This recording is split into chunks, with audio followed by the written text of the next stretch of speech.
Magandang umaga, tanghali, hapon, gabi sa zodiac sign na Virgo with the earth elements. Lola Baby nagpapakilala. So let's look.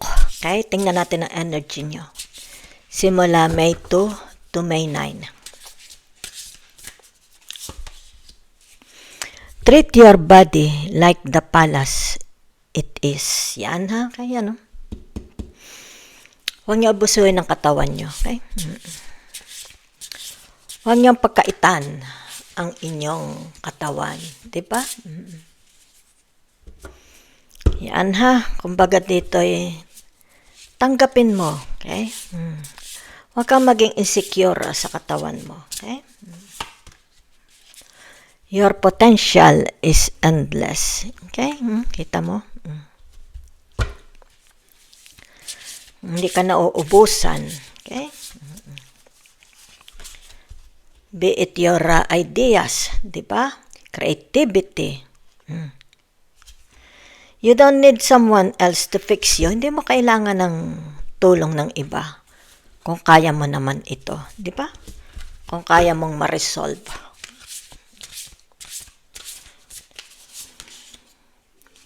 Remember to practice self-love. Yan ha.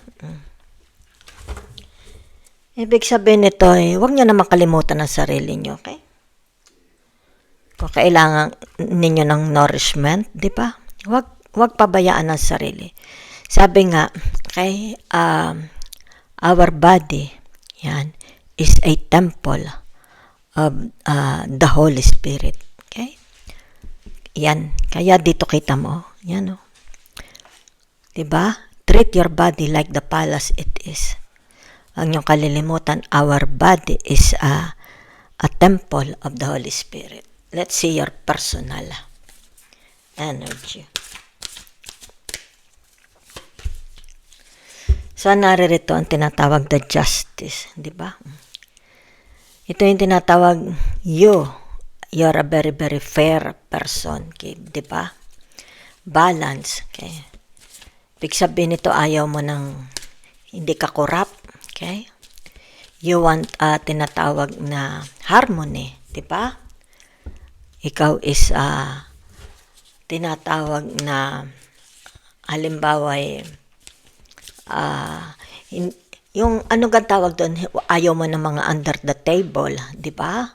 Black and white. Kailangan may kasulatan, may agreement, di ba? Yan. So, it's all about the truth, okay? The truthfulness. You're very, very truthful person. Di ba? So, nakikita mo dito, ano? Kita mo. Ang iyong tinatawag, di ba yan, no? Kita mo. Treat your body like the palace it is. Your soul, your heart, di ba? Dito din i-describe, di ba? Ibig sabihin, mataba ang puso mo. Yan. Walang halong corruption, di ba? Ano pa? Yan, no? Napaka-abundance, di ba? Kinukumpara ka sa puno, okay? Very healthy. Ang iyong puso, kinukumpara sa puno. Yan, very healthy. Walang sakit, di ba? Di marunong magsinungaling. There is no cheating, infidelity. Diba? So, maaring iyan din ang regulasyon mo. Maaring sabihin na natin ayaw nyo, okay? Nang tinatawag dayaan, cheating, infidelity. So, diba? In the month of May, yan. It's all about, okay? Tinatawag na enjoy. Okay? Enjoy your surroundings. Okay? Your bahay. Your environment. Diba? Enjoy your money. Enjoy your wealth. Enjoy your body. Yan. Okay? Maring tinatawag, be generous to yourself. Diba? Pamper yourself. Diba? Yan ha. So, ano pa ito? Diba? Yan. Naririto ang tinatawag the 9. the nine of fire or the nine of wands. Kung ano man ito ngayong May. Yan black and white. Yan diba? It's about blessings, outcome, provision. Magkakaroon ng provision Enjoy it na. Yan Yan kita ninyo. It's like parang meron kang, halimbawa sabihin natin 1,000 hectares. 1 hectares of land na ang mga tanim is puno ng mangga. Yan hihitik. Hitik, tingnan nyo. Hitik kung ano man ito. Okay? Haharbisin ninyo. Yan. Diba? Hitik. Walang daya. Diba? Walang korupsyon. Diba? Walang kung ano man. Yan You deserve this. Yan. Para sa May 2 to May 9. Okay? So, let's see your social energy. Ito harvest time na ito. Kung ano man ito. Yan Maybe sa family life, maaring sa bahay mo, maaring sa sarili mo, sa health mo, pera, diba, trabaho. Yan Hitik. Malaking provision. Malaking outcome. Harvesting. Social energy. Okay? Yan Sandali to ba? Very strict si YouTube. Takpan natin. Okay? The star. Ibig sabihin, ikaw at sila. Yan. Tinatawag, merong magandang resulta. Okay? Mukhang may magandang resulta. Okay? Ikaw at sila. Kung ano man ito. Merong magandang balita. Okay? Yan kita nyo May magandang balita. Yan Blessings, abundance. Okay? Ngayon, naglalakad ng mga araw. Yan Mukhang kayo'y kakasihan ng magandang kapalaran, karma. Yan.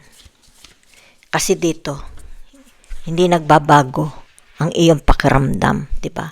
Hindi nagbabago ang iyong pag-iisip, di ba? So, ayan Kung ano man yan social energy. Transition, transformation, elevation, upgrading. Yan. At paglalakbay, 'di ba? Welcoming. Maring may mga sasalubungin kayo sa airport, sa train, sa barko, paglalakbay. Yan Maybe it has something to do about citizenship, residency, traveling, meeting family, meeting parents, siblings, studies, scholarship, okay? Gains, new people coming. Ibig sabihin may mga bagong taong darating, maaring friends, di ba? Connection, relationship, interaction, partnership. Ayan kita nyo, puro reverse, ang ganda di ba? Ayan kita ninyo. A lot of blessings, okay? Maaari sabihin natin merong ikakasal, may isisilang, may magbabalik, meron ditong mamanahin, di ba? Wealth, properties, it's all about gains. Baptism, birthday, manganganak, di ba? Ano pa? Bibili ng bahay, negosyo, okay? Maaring magbubukas ng negosyo, papalarin ng negosyo, di ba?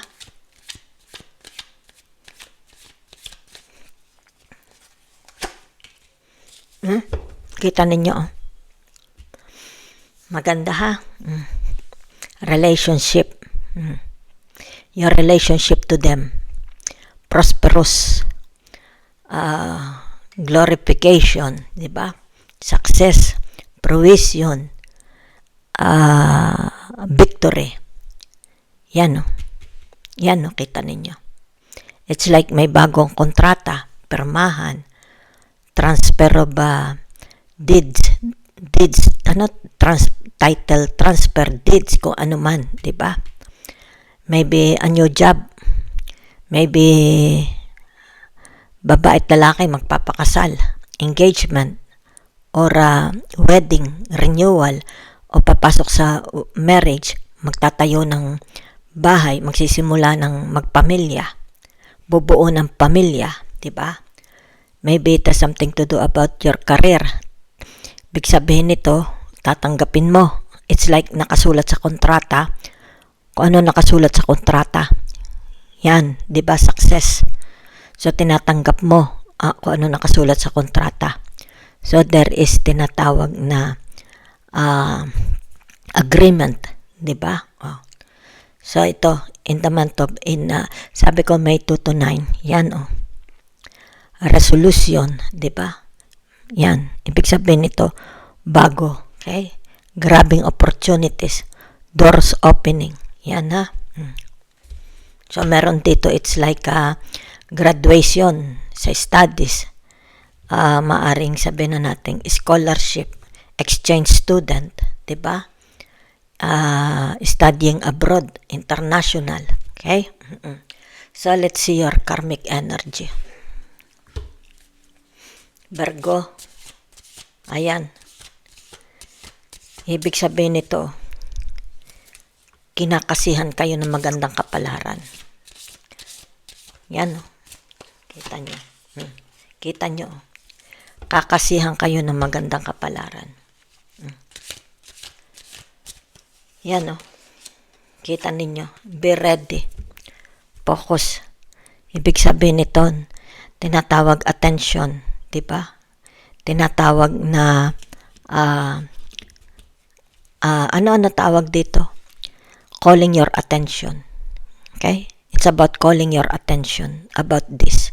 So, ito may kinalaman, malaking wealth, pag-ibig man ito, kagandahan, physical, appearance, health, diba? About your tinatawag na your body, kung ano man ito. Yan, oh. The Mars, ibig sabihin the tower, is calling your attention to reap. Kaya ibig sabihin, reaping, di ba? Yan, harvestin. Thank you very much.